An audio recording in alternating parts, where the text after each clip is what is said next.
my studio, I teach like one lesson per week, one theme per week. I prepare one lesson and I teach it. Next week I do the same again. And over time there's a lot of lessons, like 50-something lessons per year, maybe 40-somethings more really. And there's a lot of other projects going on and things. Do you have that? Like you want to do something and you want to do something else and you have an idea here, you have an idea there. For me, I take life pretty much like a Feldenkrais lesson. I do one thing, I do the next thing, and I do the next thing, and I don't rush things. And I have the luxury, it is a luxury of being able to do that, to do just whatever I want to do. You can say I don't have responsibility, I'm not married, I don't have children, I don't have any mortgage, I don't have an apartment I own and I have to pay money for. I just have to pay rent. And I have to have lessons. I have to be here for my clients, my students, I like to say. In Feldenkrais, we have this teacher-student relationship. I have teachers, I'm a student to teachers, and my students are my students, and I'm a teacher to them. And I try my best to teach in the best way I can. That's what I love to do. I have a profession I really like to do. I love doing this. And there's many things I want to do, but it's one after the other, and I don't know if I can do all the things I want to do. And maybe somewhere in my 30s, I lost this ambition to, like Casey Neistat, the filmmaker, in case you know him, he publishes one video per day. And he has a family and a company. He has this slogan, make it count and work more. For me, it's more like work less. Right now, in this very second, we have the biggest species extinction since 63 million years. Is it 68 million years? I can't remember exactly. Right now, our biosphere is collapsing. We have all these species, all these birds. Even in Austria, even in nature, the birds are just disappearing, the butterflies are disappearing. It's a disaster. And everyone is working really hard. Everyone is putting all in, or trying to. And people break down by doing so. Many people are at their very limit, and they still try to give more and to push more and to fulfill everything that it's asked from them. And then everyone has desires, right? I'm sure you have things you want to do, hobbies and ideas, and you just can't afford the time to do all of the things you want to do, all the places you want to go, all the projects you want to start or finish. And I just don't. I have many lessons I want to teach you and I want to share. And they're great lessons. And I do one at a time. I want so many I wants, right? You know it. I don't want to do a list. I don't want to do a list of things I want. I just do whatever comes to me. And this is my next video. So we're inside the next video. And last lesson, I ask a question. I want to talk about this question I ask and just explore together a little bit. The question was on all fours. We did this marvelous lesson for hip-feet integration. You remember on all fours? So let's start with one comment about the cat-cow?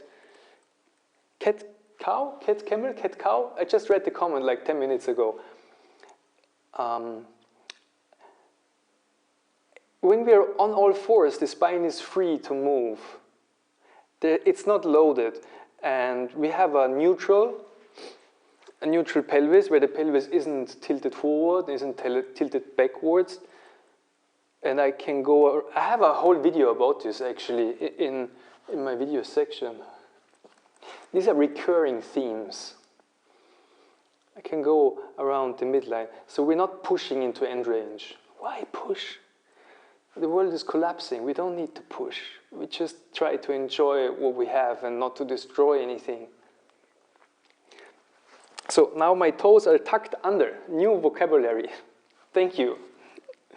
And then I have the toes lengthened on the floor. So we did this a lot.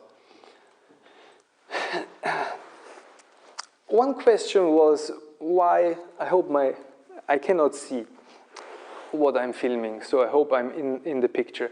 One question, why not stretching? So a muscle starts to shorten because overuse, because that's what muscles do, they shorten, and it starts to get hard. Since the 1920s, Jane Fonda, Bob Anderson, Arnold Schwarzenegger, everything is about stretching.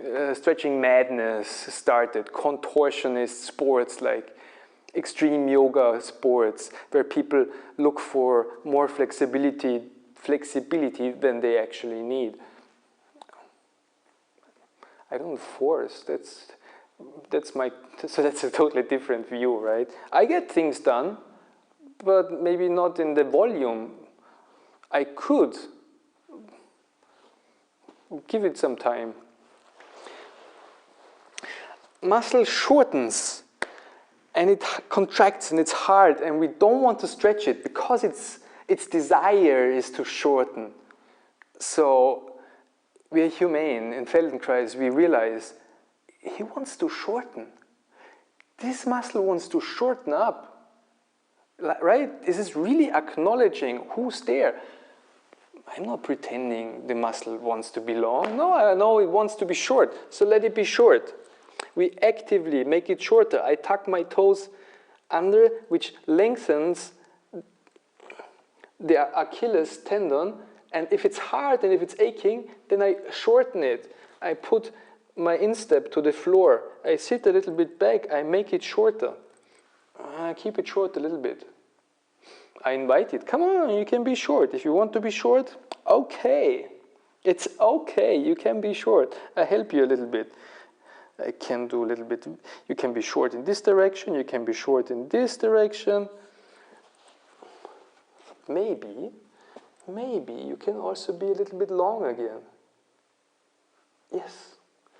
So now you can be short again. Enjoy the shortness. But now maybe you can be a little bit long again. You can be short if you like, but you can also be long. And if you trust this process, it will be long. Won't be long like some yogi in the Himalayas who has done nothing but stretching for his entire life. But it will be long enough for you to feel comfortable. Or in the other video where you come onto your toes. This is shortening. You shorten the calves. And then you come down again. And now it gets long again. It shortens. And then it gets... Sorry, I can't move the camera. I hope you get the idea. And this is valuable information. We do this a lot in Feldenkrais. Really, there are stories, but I don't want to tell too many stories now. So that's what we did, right? In this lesson. Up, down, up, down, up, down, up, down, up, down, up, down. And we did many variations, right? And to the right, da, da, da, da, da, da, da. My question was, when you breathe, do you get your toes, when you breathe in, do you get your toes to standing, or do you put the toes flat, toes tucked under or toes lengthened? And I've been teaching these lessons to dozens of people, and up to now, all of them were breathing in while they tuck the toes under, and they breathe out while they lengthen the toes. They breathe in this, and they breathe out in that. They breathe. That's how most people react. But of course now my pelvis is free to move in any direction, and my breathing is not restricted because I can breathe, everybody can breathe in every direction.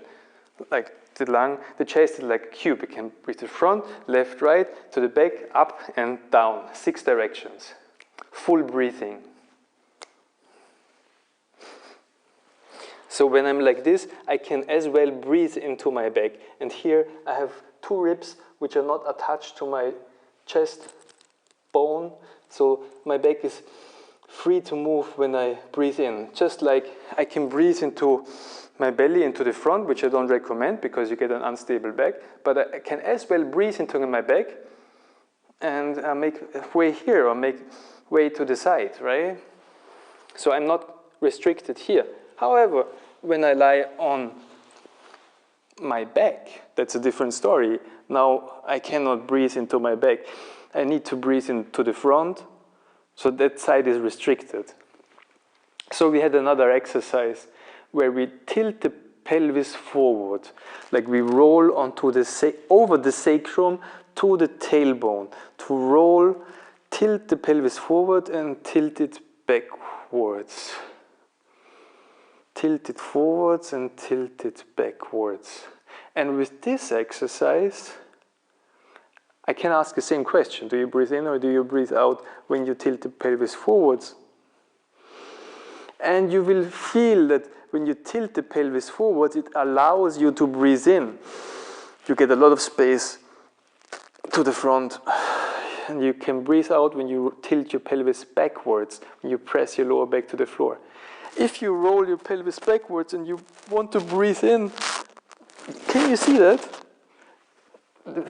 The belly flattens to the floor.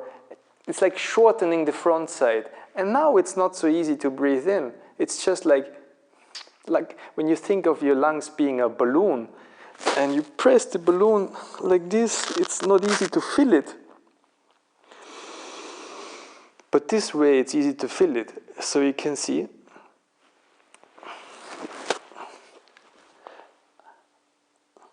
our mystery has 2 components. The puzzle has 2 pieces. We breathe in while getting the feet to standing. We breathe in while rolling the pelvis forwards. Put those 2 together. When you breathe in, you get your toes to standing, toes tuck under, and at the same time tilt the pelvis forward. And when you breathe out, you round the back and get your feet to lengthen.